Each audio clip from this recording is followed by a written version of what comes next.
안녕하세요. 밤라디오 민준에 오신 것을 환영합니다. 오늘도 와주셔서 감사드리고요. 바로 사연 읽어보겠습니다. 몇 년 전, 저는 행복한 사람이었어요.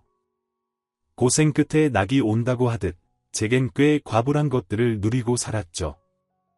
힘들게 살면서도 살뜰하게 주변 사람들을 챙겼더니 남들에게 좋은 사람이라는 소리를 들었고, 어려운 상황에서도 자식들 먼저 생각하며 해줄 수 있는 건 다 해주려고 노력했더니 좋은 부모라는 칭찬도 받았어요. 70년 가까이 산 인생이 헛되지 않게 느껴졌죠. 그리고 또 하나, 자식 농사는 화려하게 못 지었어도 어찌된 복인지 훌륭한 며느리를 얻어 남들이 부러워하는 사람이 되기도 했어요. 며느리는 유명 로펌에 다니는 변호사였거든요. 적어도 그때까지는 말이에요. 지난 세기 말 IMF가 많은 사람들의 인생을 완전히 바꾸어 놓았죠. 저도 그 사람들 중 하나였어요. 큰 회사는 아니어도 탄탄한 건설회사를 운영하는 남편을 만나 남부러울 것 없는 귀부인으로 살았던 저는 손에 물 한 번 안 묻히고 돈 걱정 없이 신혼부터 아이들이 어느 정도 클 때까지 꽃길만 걸었어요. 남편 사업도 잘 됐지만 건설업자다 보니 여기저기 집이란 건물도 갖고 있었고, 당시 저희가 살던 집도 3층 다가구 주택으로 남편이 직접 지은 것이어서 월세 받는 게 제 주된 일상이었죠. 매달 월세 받는 재미에 푹 빠져서 남편이 아파트로 이사 가자는데도 마다할 정도였어요. 오늘 회사 다 정리했어. 남은 빚 처리하려면 가만히 있을 수는 없고, 내일부터 막노동이라도 나가야지. 뭐 다행히 현장에 아는 사람들이 많아서 일자리 걱정은 없을 거야. 당신한테는 내가 너무 미안하다. 평생 오각만 시켜주려고 그랬는데 못난 남편 때문에 당신이 고생이 많아. 그런데 화려했던 시절은 생각보다 빨리 끝이 나더군요. IMF가 터지면서 어음으로 거래하고 빚으로 사업을 꾸려가던 건설업이 가장 먼저 휘청거렸고, 큰 회사도 하루아침에 무너지는 상황에서 남편의 작은 회사가 견뎌낼 수 없었어요. 그래도 그나마 다행인 건, 다른 건 다 처리해도 집은 남길 수 있어서 한창 예민한 아이들을 데리고 길바닥에 쫓겨나지 않았다는 거죠. 그 대가로 남편이 현장에 나가 막노동을 해야 하는 신세가 됐지만요. 지금껏 잘 살게 해줬던 것만으로도 고맙지 않이 무슨 소리예요? 근본도 없는 깡시골 출신이 당신 같은 사람 만나 지금까지 사모님 소리 듣고 살았으면 됐죠.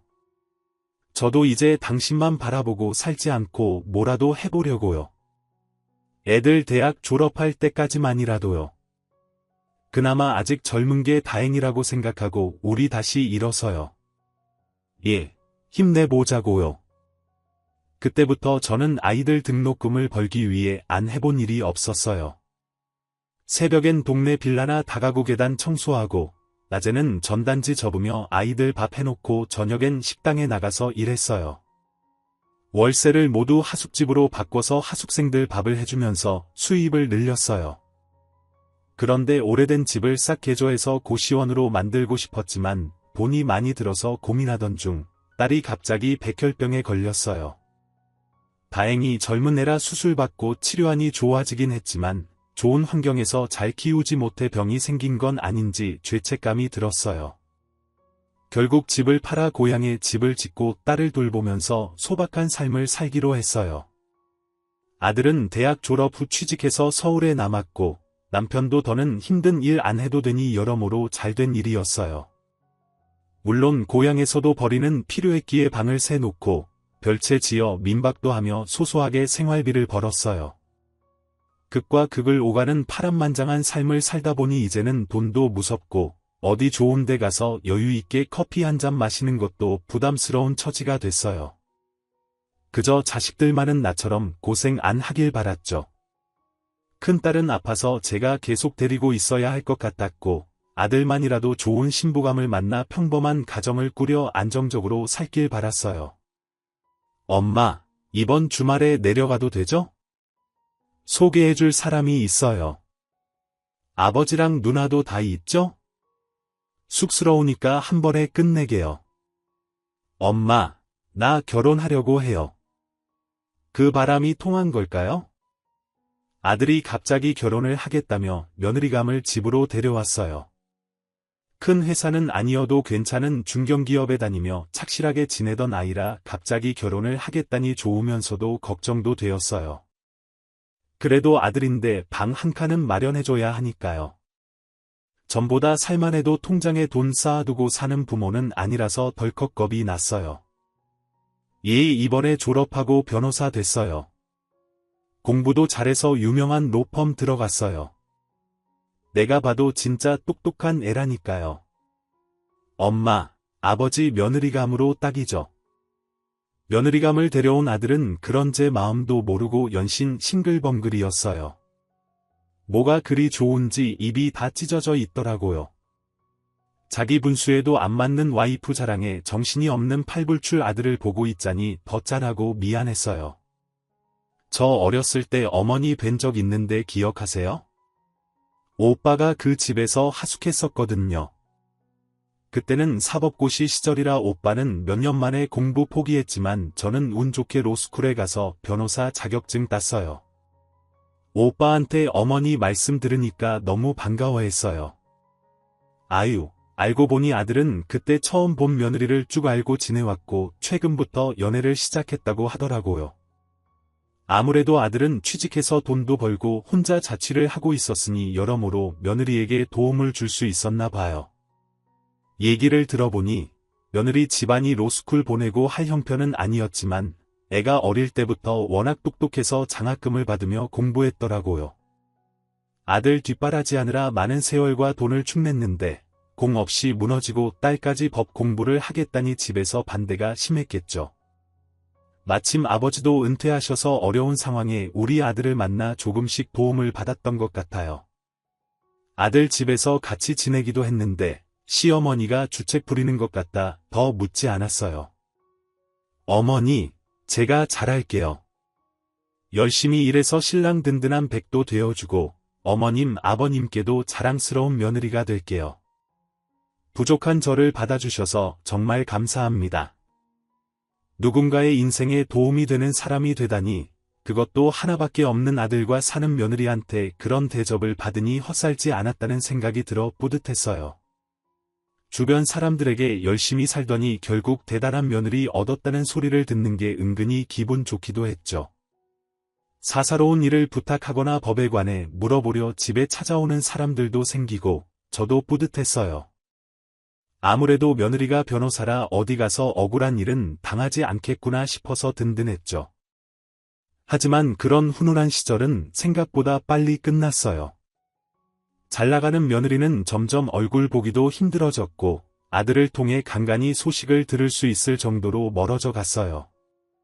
동네 사람들은 며느리가 변호사라 자꾸 뭘 물어봐 달라고 찾아오는데 정작 제가 며느리를 만나지 못하니 곤란한 상황이 한두 번이 아니었어요.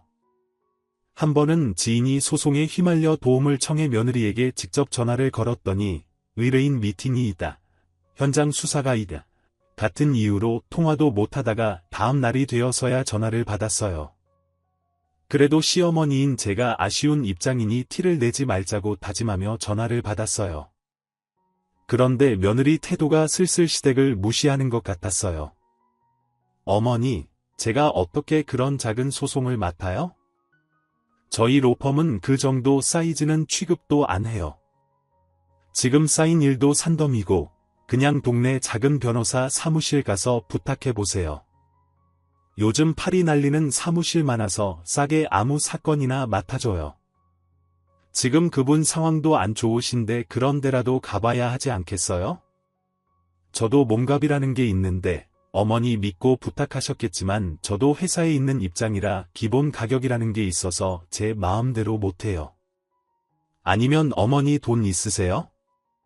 어머니가 대신 내주실 거면 몰라도 그럴 거 아니면 그냥 제 말씀 그대로 전해주시고 현실적으로 해결하는 방법을 찾아보시라고 해야죠. 아 참, 그리고 어머니, 이런 일로 자꾸 전화 주시면 저 곤란해요. 며느리의 이런 태도에 속상하고 섭섭했지만 현실적으로 받아들이려 노력했어요. 어차피 어려운 거 아시잖아요. 실적이 될 만한 고객이 아니면 그냥 어머니 손에서 잘라주세요. 저 그런 거 못해요. 아니, 안 해요. 그리고 사소한 거 물어보는 것도 바쁜 사람 붙들고 하실 일은 아닌 것 같고요. 이제 이런 일로 전화는 좀 삼가주시겠어요? 아시겠죠? 동네에 샘많은 여편네들이 언젠가 잘난 며느리한테 뒤통수 맞을 일 있을 거라고 조심하라는 말을 할 때도 저는 설마 우리 며느리가 그러겠냐고 생각했어요. 하지만 화장실 들어가기 전과 나온 다음이 다르다고 며느리도 점점 변하더라고요. 돈을 좀 벌더니 목소리도 커지고 행세도 점점 좋아지고 슬슬 별 볼 일 없는 시댁도 깔보는 것 같았어요. 며느리의 동료들은 의사, 교수, 사업가 아니면 같은 변호사하고 결혼하던데 며느리는 어릴 적 인연으로 어려울 때 도움받는 평범한 월급쟁이 아들이랑 결혼하고 덕분에 시댁에서 덕볼 것도 없으니 저희를 떠받들면서까지 살고 싶지는 않았겠죠.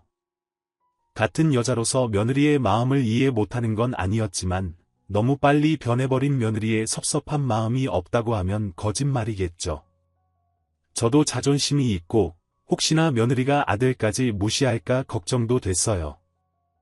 이런저런 생각으로 며느리와 특별한 연락 없이 지내던 어느 날이었어요. 웬일로 제사 때 말도 안 하고 아들과 며느리가 함께 내려왔더라고요. 엄마 혼자 준비하느라 힘드셨죠? 사실 엄마, 며느리 임신했어요. 그동안 몸도 무겁고 초임이라 회사 생활도 너무 힘들어서 자주 못 내려왔다고 너무 죄송하대요. 그래서 같이 왔어요. 솔직히 전에 일도 있고 며느리가 반갑지는 않았었는데 막상 아기를 가졌다고 하니 마음이 사르르 녹아버렸어요. 벌써 막달이 다 되어가는데 혹시나 며느리가 너무 바쁘고 힘들어서 잘못될까봐 얘기도 못하고 있었다고 하니까 같은 엄마로서 마음이 아프고 짠했어요. 아이 그래, 내가 고생이 많다. 그 어려운 일을 하면서 임신까지 했다니 얼마나 힘들었어? 나도 너희 아빠랑 결혼해서 너희를 가졌을 때 한여름에 3층까지 오르락내리락 하면서 월세 받으러 다니고 이사 나가면 청소하고 도배하던 시절이 있었어. 너에 비하면 그건 고생도 아니다. 먹는 건 잘 먹고 있니? 어디 아픈 데는 없고? 아기는 잘 크고 있대? 저 그래서 말인데 엄마, 다음 달이 막달이거든요. 산후조리야 조리원 들어가면 되지만 아기를 혼자 돌보면서 회사 일을 병행하기는 힘들 것 같아요. 길어야 한 달 정도밖에 못 쉬고 회사 나가야 할 정도로 묶여있는 일이 많아서 엄마가 좀 도와줄 수 있을까요?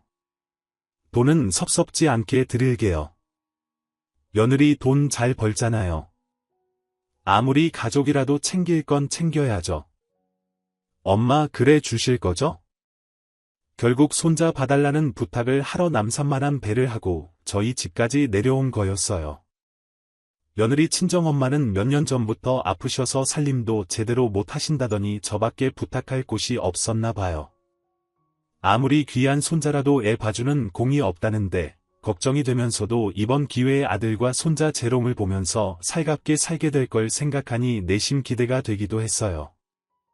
돈 잘 버는 며느리가 얼마나 챙겨줄지도 은근히 궁금했고요. 그래서는 안 되지만 집한 돈 조금씩 갉아먹으면서 살다가 어디서 수입이 꾸준히 들어올 걸 생각하니 좋은 것도 사실이었죠. 그래서 승낙을 하고 며느리가 출산하고 조리원에서 나오는 그날로 짐을 싸서 아들 집으로 들어갔죠. 어머니, 형님도 챙기셔야 하고 아버님도 혼자 밥 해 드셔야 하는데 마음이 안 놓이시죠? 저희 엄마가 몸이 저러셔서 죄송해요. 그래도 남의 손에 아이 키우고 싶진 않아서요. 이해하시죠? 아이 그럼 할머니가 이렇게 멀쩡한데 내 귀한 손자를 남의 손에 왜 맡기니? 애 아버지랑 너희 신우야. 내가 반찬이랑 해서 주말마다 내려보내면 되니 걱정 말아라. 지금 제일 중요한 건 우리 손자니까 그것만 생각하자구나. 네가 힘들지 바로 애 떼어놓고 출근해야 하는데 이해해 주셔서 감사해요. 어머니, 그럼 오늘부터 일하시는 걸로 하고 계약서 작성할게요. 매달 말일에 300만 원씩 어머니 계좌에 입금해 드릴 거고요. 휴일은 한 달에 2번 주말과 공휴일에만 가능하고 만약 그 이상 빠지시게 되면 월급을 그달 일수로 나누어 뺀 다음에 지급한다는 내용이에요. 개인 고용이라 따로 세금 징수도 없고 퇴직금 지급 의무도 없지만 1년 이상 일하시면 1년마다 월급 100%를 산정해서 지급한다는 내용도 추가했어요. 모 내용 읽어보시고 제일 아래 거기 사인하시면 제가 내일 출근해서 공증 받아 놓을게요. 잠깐이지만 며느리와 대화하면서 일자리를 얻으려 이 식당 저 식당에 면접을 다녔던 기억이 스쳐갔어요. 며느리의 태도는 시어머니에게 아이 맡기는 걸 부탁하는 게 아니라 사장님이 직원을 대하는 태도였죠. 며느리는 저를 시어머니가 아니라 앞으로 자기가 월 300씩 월급 주는 직원으로 대하겠다는 이야기를 하고 있던 거였어요. 하도 말을 잘해서 그런지 저도 모르게 계약서에 얌전히 사인을 하고 있더라고요. 예, 너 변호사인 거 잘 아는데 그래도 가족끼리 이런 거 좀 그렇지 않니? 돈도 너무 많이 주고, 진짜 취직이라도 하는 것처럼 기분이 좀 그렇구나. 제가 내 손자 봐준다는데 아무리 가족이라도 돈 문제는 분명히 하는 게 서로 좋잖아요. 어머니를 피고용인으로 생각해야 저도 마음 놓고 이것저것 부탁드릴 수도 있고 어머니도 며느리 돈 받는다고 불편해하실 필요 없고요. 안 그래요? 며느리의 말은 하나같이 맞는 말이었고 기분이 좀 좋지 않다는 것 외에는 애초에 나쁠 것도 없었어요. 자기도 모르게 당한 꼴이랄까요? 말 잘하고 똑똑한 며느리한테 완전히 KO를 당하고도 왜 쓰러져 있는지 모르는 상황이었죠. 쓰러진 저를 내려다보며 회심의 미소를 짓는 며느리의 얼굴을 어렴풋이 보면서도 비로소 당했다고 느끼는 그런 상황이었어요. 며느리는 저보다 자신이 위에 있다는 걸 과시하고 싶어 하는 것 같았어요. 그렇게 저는 계약서에 사인을 하고 손자를 보기 시작했죠. 며느리한테 돈을 받아가면서요. 계약서에는 없지만 틈틈이 아들 밥상도 차려주고 밀림 빨래도 했어요. 똑똑한 며느리는 더 줄 생각이 없었는지 그럴 때만큼은 모르는 척했지만요. 아들 밥 먹는 걸 지켜볼 때마다 힘들다 일하는 사람 취급이라 기분이 좋지 않다 등 볼멘 소리도 해봤지만 아들은 머리부터 발끝까지 완전히 며느리 편이어서 비집고 들어갈 틈이 없었어요. 안 그래도 둘이 절대적인 신뢰관계인데 최근에 회사 문제로 며느리에게 도움을 받은 뒤로 회사에서 입지가 굳어져서 며느리를 더 믿고 따르는 것 같았어요. 어머니 그 분유 타실 때 계량 좀 정확히 해주실래요? 눈이 안 좋으시면 안경을 새로 하시던지요? 매번 눈대정으로 대충 하시니까 분유통 주변에 흘린 게 더 많은 것 같아요. 분유 묽으면 설사해요. 제가 책 사드렸잖아요. 틈날 때 주무시기만 하지 마시고 제발 육아 책도 좀 읽고 하세요. 아무리 제 편이 되어주지 않는 상황에서 며느리의 갑질은 계속됐고 그렇다고 할머니가 돼서 어린 아기를 보기 싫다고 두고 나올 수도 없는 노릇이어서 저는 우울한 하루하루를 보내야 했어요. 엄마가 좀 이해해요. 로펌 들어가고 아직도 승진을 못하고 있잖아. 아기 낳는 바람에 그런 것도 있지만 여러 가지로 실적이 부진해서 요즘 계속 저기압이에요. 동기들은 다 잘 나가는데 윗사람 눈치만 보고 있어야 하니까 알고 보니 며느리도 나름 사정이 있었더라고요. 좋은 대학 좋은 로스쿨 나와 변호사가 됐으니 세상 다 같은 줄 알았는데 넘어야 할 산이 또 나오고 더구나 개천에서 용난 케이스라 학벌 빼고는 받쳐주는 게 없으니까 혼자서 그 험한 산을 오르느라 얼마나 힘들었겠어요. 저도 어미인데 그런 며느리가 안타까운 마음이 왜 없었을까요? 말을 예쁘게 안 하니까 진심을 보이기 싫어서 그랬던 거죠. 그런데 어느 날부터인가 며느리가 혈색이 돌더니 자신감이 솟기 시작하더라고요. 출근 준비하면서 콧노래도 부르고 잔소리도 줄고요. 알고 봤더니 얼마 전에 동료들과 변호단을 꾸려서 큰 기업의 변호를 맡았는데 거기서 활약을 펼치면서 승진을 하게 됐다고 하더라고요. 일이 잘 안 풀려 퉁퉁거릴 때는 믿기도 하더니 또 일이 잘 됐다고 하니 제가 승진이라도 한 것처럼 기쁘고 며느리가 기특했어요. 한동안 며느리가 버릇없이 군 건 사실이지만 며느리도 며느리가 처음이고 갑작스럽게 생긴 손자로 엄마도 처음이었으니까 실수를 할 수 있는 거지 싶었죠. 그래서 어른답게 먼저 손을 내밀고 축하를 해주는 게 어떨까 생각했어요. 저 오늘도 늦어요. 여기저기 승진통 낼 곳이 많아서 계속 이러네요. 먼저 주무세요. 주말에도 바쁘니 그럼 다음 주는 계속 약속이 있어요. 주말에는 로펌에서 파티해준다고 하고요. 왜요? 이번 주말 쉬는 주말 아니잖아요. 계약은 계약이니까 내용대로 해주셔야죠. 아님 뭐 필요한 거 있으세요? 아니다. 그래 큰일 했는데 즐겨야지 얼마나 좋은 일이면 회사에서 파티까지 해줄까 알았다. 집은 걱정 말고 잘하고 와 여전히 피도 눈물도 없는 사장님처럼 구는 며느리였지만 그래도 일 잘해서 칭찬받는다니 자행하다 싶어 제가 참았어요. 며느리가 잘 돼야 아들도 잘 되고 곧 손자도 다 잘 될 것 같다 저만 참으면 된다고 생각했죠. 그렇게 매일매일 술을 마시고 밤 늦게야 들어오던 며느리는 주말이 되자 한껏 옷을 차려입고 승진 파티가 열리는 회사로 갔어요. 어디서 주워 듣기로는 식구가 승진하고 그러면 회사에 화원도 보내고 하는 거라던데 해본 적이 없어서 어떻게 하는지를 모르겠더라고요. 아들도 뭘 그런 걸 하냐고 하는데 그래도 며느리 체면 살려주고 싶어서 가만히 있기가 좀 그랬어요. 뭐 떡이라도 해서 보낼까 화환을 준비할까 고민하다가 어쩌면 며느리가 부담스러워할 수도 있겠다는 생각에 그냥 꽃다발을 들고 회사에 가서 전해주고 와야겠다고 결정을 내렸죠. 시어머니가 눈치 없이 파티에 끼기도 그렇고 음식이야 준비가 미리 되었겠지 싶어서요. 혹시나 며느리가 어떻게 생각할지 몰라서 미리 전화를 했어요. 그런데 웬일로 순순히 그렇게 하라고 하더라고요. 뭐 그러세요? 어머니가 그렇게 하고 싶으시던데 하셔야죠. 네 그러며. 늘 고생하시는데요. 알죠? 저도 회식을 크게 하는지 핸드폰 너머로 시끄러운 소리가 계속 났어요. 그 와중에도 며느리는 침착하게 말을 잘하면서 흔쾌히 그러라고 하더라고요. 역시 제 생각이 맞았던 거였어요.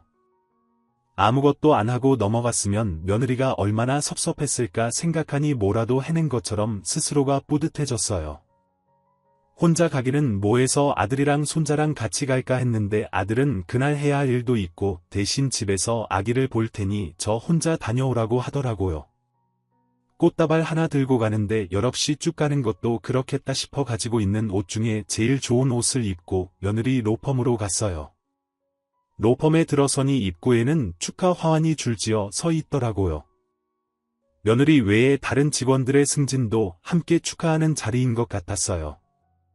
관계자들이 모두 화려한 모습으로 로펌 강당에 꽉 차게 들어서 있는 걸 보니 처음에는 들어가기가 좀 민망하더라고요. 괜히 왔나 싶으면서도 저 아는 사람 중에 며느리만 축하해주는 사람이 없으면 좀 그랬을 텐데 나라도 왔으니 다행이다 싶기도 했어요. 어유 저기 있네. 겨우 찾았어. 예 시준이 엄마야. 아이 김 변호사. 저는 저 멀리에서 높은 사람처럼 보이는 분들이랑 이야기를 나누고 있는 며느리를 알아보고 반가운 마음에 이름부터 불렀어요. 회사에서 보니까 또 집에서 볼 때랑은 다르게 멋있고 당당해 보이는 며느리가 자랑스럽더라고요. 이왕 온 거 기분 좋게 축하해주자는 마음에 꽃다발을 들고 며느리한테 다가갔죠. 그런데 며느리가 절 보더니 인상을 확 쓰고 본체만치 하는 거예요. 저는 무슨 일인가 싶어 이름을 한 번 더 불렀는데요. 마침 그 높은 분들이 자리를 떴고 며느리가 제 팔을 확 잡아 끌더니 화장실로 데리고 왔어요. 그러더니 화장실에 아무도 없는 걸 확인하고 빈칸에 절 쑤셔 박더라고요. 얼마나 세게 밀어붙이던지 팔에 힘이 다 빠져서 화장실 변기에 고꾸라지듯 주저앉았죠. 아, 얘 대체 왜 그러는 거니? 팔을 그렇게 잡아 끌면 어떡해? 안 그래도 하루 종일 아기 안고 있느라 어깨가 빠질 지경인데 팔을 쑤시고 당황스럽고 도대체 영문을 몰라 저는 며느리에게 물었죠. 그랬더니 며느리는 단 한 번도 내보인 적 없는 사나운 눈빛을 제게 보이더니 믿기 힘든 행동을 하더군요. 아, 쪽팔리게 대체 여긴 왜 온 거예요? 지금 여기가 어디라고 감히 여기가 어딘 줄 알고 찾아왔냐고요? 그 꼴은 또 뭐예요? 꽃다발 지금 나 축하해준다고 이러고 온 거예요. 기가 막혀서 왜 코에 잘난 며느리 뒀다고 모가지에 힘이라도 주고 싶어서 왔어요. 사람들 앞에서 거저 얻은 잘난 며느리 자랑하고 싶어서 미쳤어요. 내 얼굴에 먹칠이라도 할 셈이에요. 며느리는 마치 미친 개처럼 흥분해서 한마디도 못 알아듣겠다는 이야기만 했어요. 지가 오라고 해놓고 대체 왜 시어미한테 눈을 부라리면서 달려드는지 저는 도저히 이해가 가지 않았죠. 아이 너 지금 시어미한테 그게 무슨 말버릇이니 네가 분명히 와도 된다지 않았어? 하이 얘가 도대체 뭘 잘 못 먹고 시어미 앞에서 망둥이 뛰듯 날뛰는 거야? 지금 며느리의 황당한 태도에 저도 화가 나서 맞받아쳤어요. 눈치를 보아하니 그날 제 전화를 받을 때 며느리는 이미 술에 잔뜩 취해 있었고 몇 날 며칠을 취한 상태로 있다 보니 누구한테 무슨 말을 한지도 잘 기억 못하는 것 같더라고요. 대체 무슨 소리예요? 내가 아무리 기억을 못한다고 해도 여기가 어딘 줄 알고 와도 되냐 마냐 해요. 진짜 이런 무식한 집안이랑 내가 결혼을 말았어야 하는데. 아유 진짜 됐고 당장 내 눈앞에서 사라져요. 결혼이고 뭐고 계약이고 뭐고 없으니까 당장 사라지라고요. 도대체 무슨 정신 나간 약을 먹은 건지 정신을 못 차리며 날뛰던 며느리는 제 눈앞에서 화장실 문을 쾅 닫고는 나가버렸죠. 얼마나 세게 닫던지 하마터면 제 코가 나갈 뻔했어요. 그걸 알면서도 저런 행동을 하는 며느리가 도저히 용서가 되지 않았죠. 대체 뭐가 잘났다고 저리 날뛰는 꼴을 가만히 두면 안 되겠다 생각했어요. 진짜 쪽팔린 게 뭔지 아주 제대로 보여주겠다는 생각으로 씩씩대며 며느리를 찾아 나섰죠. 손에 다 망가진 초라한 꽃다발을 들고 있는 것도 까맣게 잊은 채로 말이에요. 파티가 열리는 강당에선 무슨 행사를 시작한다는 안내가 들려왔고 그곳에 며느리가 있을 것 같아서 사람들로 가득한 그곳에 들어갔어요. 그랬더니 어디서 갑자기 며느리 소리가 들리더라고요. 단상에 서 있던 며느리가 저를 보자마자 마이크에 대고 소리를 지르기 시작한 거였어요. 어머 저 스토커 아줌마 진짜 여기가 어디라고 쫓아와요? 미쳤어요. 자기가 범죄자면서 누구 때문에 소송 졌다고 진짜 보복하면 또 감방 가는 거 몰라요. 완전 돌은 아줌마 아니야. 아저씨 여기요. 여기 경찰 좀 불러줘요. 저 아줌마 제 스토커예요. 제발 좀 잡아가라고 해주세요. 며느리의 발광은 모든 사람들이 모여있던 그곳에서도 똑같이 진행이 되었고 사람들의 시선은 영문도 모른 채 당황하며 서 있는 저를 향하게 됐어요. 약삭 바르고 머리가 팽팽 돌아가는 며느리는 저를 한 번에 처단하기 위해 스토커라는 누명을 씌우고 손 안 대고 코 푸는 식으로 저를 내쫓으려 한 거였어요. 그때를 다시 회상해도 기가 차요. 어떻게 저런 생각을 할까요? 게다가 며느리랑 몸싸움 아닌 몸싸움을 한 덕에 흐트러진 차림새와 그 모양새를 그대로 닮은 엉망이 된 꽃다발까지 제가 생각해도 정말 과언인 저의 모습은 며느리의 말처럼 스토커로 오인받기에 충분했어요. 뭐라고 하니 아니에요. 저는 그런 사람 아니에요. 저는 제 시어 저기요. 그분 가만둬 보세요. 엄마 아니에요. 그때 누군가 저를 엄마라고 부르며 다가오더라고요. 세련된 옷차림에 누가 봐도 높은 사람처럼 보이는 그 사람은 아까 며느리와 이야기를 나누던 사람이었어요. 엄마 맞아 저예요. 저 하숙집 막둥이 저 엄청 예뻐해 주셨잖아요. 어머나 세상에 네가 막둥이니 네가 이렇게 변했어. 어머 아니 무슨 일이 있던 거야? 왜 이렇게 멋있어졌어? 내 새끼 아무리 멋진 차림을 하고 있어도 주는 단번에 알아볼 수 있었어요. 20여 년 전 제가 하숙을 치던 시절에 저희 집을 거쳐갔던 고시생이라는 것을요. 이름은 기억 안 나도 막둥이는 절대 잊을 수 없었죠. 엄마 돌아가시고 동생들 먹여 살리겠다고 머리에 피도 안 마른 어린애가 이 악물고 공부했으니까요. 자식 같은 마음에 제가 몰래 햄이랑 계란 프라이도 따로 챙겨주고 하숙비 밀려도 눈 감아주면서 아껴줬는데 어떻게 있겠어요? 어마어마하면서 이쁜 짓만 하는 이쁜 놈이었는데 하숙집을 정리하는 바람에 이사 나가야 할 때 울고불고 난리까지 치며 섭섭해했죠. 아이고 네가 이렇게 컸어. 우리 막둥이가 이렇게 출세했네. 아이고 장하다. 내 새끼 동생들은 잘 있고 안 그래도 내가 하숙집 접고 시골 내려가면서 네가 제일 눈에 밟혀가지고 엄마 잘 지내셨어요. 아, 왜 이렇게 늙으셨어? 그땐 그렇게 젊고 씩씩하셨는데 저희는 모든 사람들이 지켜보는 앞에서 부둥켜 안고 울었고 갑자기 그 자리에 있던 변호사 10명이 달려오더니 저를 보고 90도로 인사를 했어요. 그 중에는 며느리에게 상을 주려고 단상에 서 있던 변호사도 있었죠. 엄마 저도 있어요. 저 아시죠? 맨날 하숙비 없어서 막노동하고 했던 저요. 제가 갚아야 할 빚이 많은데 엄마를 여기서 보다니 얼마나 찾았다고요? 아유 엄마 나잖아. 나 대한민국에서 제일 훌륭한 대법관이 되겠다고 큰소리 뻥뻥 치던 다른 하숙생들이 나보고 재수 없다고 꼴보기 싫다고 그러는데 엄마가 날 얼마나 감싸줬잖아요. 아 근데 여긴 어떻게 알고 오신 거예요?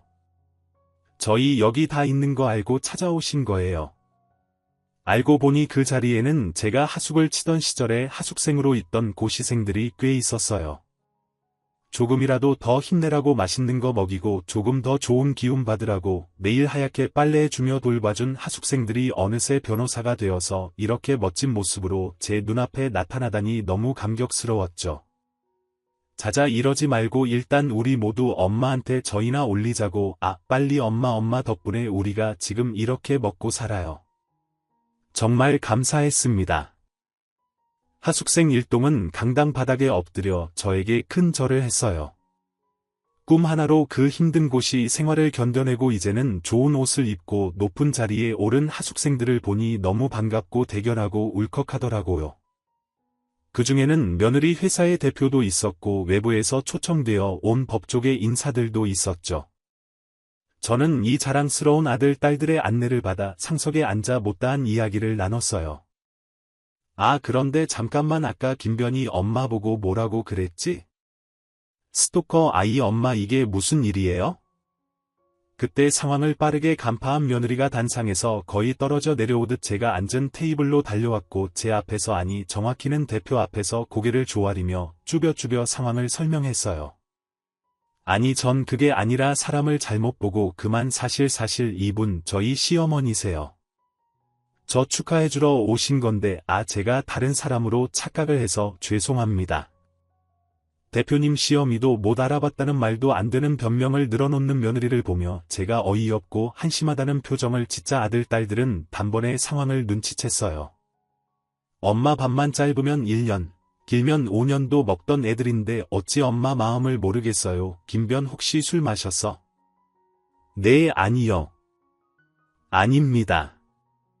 대표님 술은 안 마셨습니다. 며느리는 손사래까지 치며 아니라고 잡아댔고 그 모습을 그 자리에 있던 모든 사람들이 지켜보고 있었어요. 지난번에도 술 마시고 난동 부렸다면서 우리 회사 변호사인 거 다 아는 자리에서도 절제가 안 될 정도야. 음주운전하다 걸릴 뻔했다고도 보고받았었는데 아내가 승진도 있고 해서 눈 감아줬다고. 그런데 이런 자리에서 주정을 부려 혹시 치료받아야 하는 거야? 아닙니다. 저 아니에요. 저 아닙니다. 어머니 얘기 좀 해주세요. 아기 엄마가 무슨 소리예요? 어머니 며느리는 갑자기 저를 잡고 늘어졌고 그때 저는 며느리에게 심각한 알코올 문제가 있다는 것을 처음 알았어요. 워낙 욕심도 많고 악착 같은 구석이 있는 아이가 이 자리까지 오려면 뭐라도 기대야 숨을 쉬었을 텐데 애한테는 그게 술이었나 보더라고요. 그래서 그렇게 시어미도 못 알아보고 미친 듯이 날뛰고 사람들 다 있는 데서 시어미 잡아가라고 꽥꽥 소리 지르고 한 거였어요. 내 아들하고 내 손자가 달린 일인데 그냥 두어서는 안 되겠다는 생각이 들었죠. 그래서 모두의 앞에서 한마디 해줬어요. 술이구나. 네가 시어미를 돈 받고 애봐주는 벌레 보듯 한 것도 축하한다고 여기까지 찾아온 시어미한테 미쳤냐고 몰아붙인 것도 다 술 때문이었어. 막둥아 애 엄마가 알코올 중독이면 엄마가 돈 더 잘 벌어도 아빠가 양육권 가질 수 있는 거냐? 막둥이 네가 우리 손자랑 아들한테서 저 술독에 빠진 거 떼어놓기 좀 도와주겠니? 막둥이는 눈짓으로 다른 사람들을 시켜 며느리를 그곳에서 끌어냈고 며느리는 여전히 취기가 남아 있었는지 고래고래 소리 지르며 발악을 했어요. 하지만 사람들의 차가운 눈빛이 느껴졌는지 곧 낙담하고 질질 끌려나가더군요. 애가 워낙 눈치로 여기까지 온 아이라서 상황 파악은 잘했어요. 파티가 끝나고 소식을 들은 아들이 달려왔어요. 하숙생들은 아들을 알아보면서 언제 이렇게 컸냐고 부둥켜 안으며 반가워했고 막둥이는 며느리가 한 일과 상태를 알려주며 며느리는 회사에서 나가게 될 거라며 이렇게 다 모인 곳에서 행패를 부렸으니 아마 다시 어디에서도 복구하기 어려울 거라고 설명해줬어요. 참담하겠지만 도움이 필요하면 대표실로 바로 찾아오라는 말과 함께요. 그날 저는 아들과 함께 조용히 집으로 돌아왔고 며느리는 친정으로 가 한동안 지냈어요. 저를 볼 낯이 없었겠죠. 서러운 마음이 풀리지는 않았지만 저는 끝까지 손자를 보는데 최선을 다했어요. 더 이상 며느리의 피고용인 노릇은 하지 않아도 되니 그것만으로도 위안이 되었죠. 아들이 이혼을 결심했거든요. 아들이 이혼 소송을 제기하자 그제야 며느리가 저를 찾아왔더군요.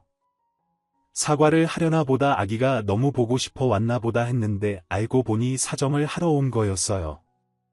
제 남편 지 자식이 아닌 로펌 대표에게 말 좀 잘해달라고 이 바닥에서 쫓겨나면 뭘 하고 사냐며 부탁인지 협박인지 모를 말들을 늘어놓더라고요. 아들과의 이혼이나 저희 용서를 구하는 건 며느리에게 관심밖의 일처럼 보였어요. 할 말이 많았지만 저는 더 이상 할 말이 없다며 조용히 며느리를 돌려보냈어요. 그렇게 말도 안 되는 일을 당한 후 어느덧 손자의 돌을 맞이했어요. 저는 보란듯이 할머니, 할아버지와 아빠, 고모, 그리고 수많은 변호사 아저씨들, 아줌마와 함께 화려한 돌잔치를 했죠. 제 손자도 기죽지 말고 잘 커서 변호사 아저씨들처럼 멋진 사람이 되라고요. 그런데 로펌 대표랑 한자리에 앉는 변호사들이 다 온다는 소식을 들었는지 주정뱅이 며느리가 염치도 없이 한복을 아주 곱게 입고 찾아왔더군요. 그래서 저도 마이크로 대고 며느리가 했던 것과 똑같이 해줬어요. 너도 당해봐라 하는 심정으로요. 여기 변호사 양반들 저기 맨날 나 쫓아다니면서 사람들한테 자기 말 좀 잘해달라 자기 술 끊었다 하면서 괴롭히는 스토커 있는데 당장 잡아갈 수 있어요. 여기가 어디라고 감히 쪽팔린 줄도 모르고 한복까지 곱게 입고 찾아오는 이 주정뱅이야. 잡아갈 수 있으면 당장 잡아가세요. 제 말 한마디에 변호사 아들들은 우르르 몰려가 며느리를 내쫓았고 그날 이후로 다시는 며느리를 볼 수 없었어요. 못 듣기에는 친정에 가서 식당 일 도와드리고 있다고 하는데 그 승질에 손님들 붙들고 시비나 한 걸지 모르겠네요. 아무튼 저는 이번 일로 진심으로 베풀면 반드시 복을 받는다는 사실을 다시 한번 깨닫게 되었네요. 변호사 며느리 대신 든든한 변호사 아들, 딸이 한다스나 있으니 무서울 것도 없고요. 여러분도 좋은 사람과 좋은 인연만 맺으시고 썩은 인연은 과감하게 도려내면서 행복하게 사시길 바라요. 지금까지 커피 앤톡이었습니다. 오늘도 끝까지 함께해 주셔서 감사하고요. 다음 영상으로 또 찾아뵙겠습니다.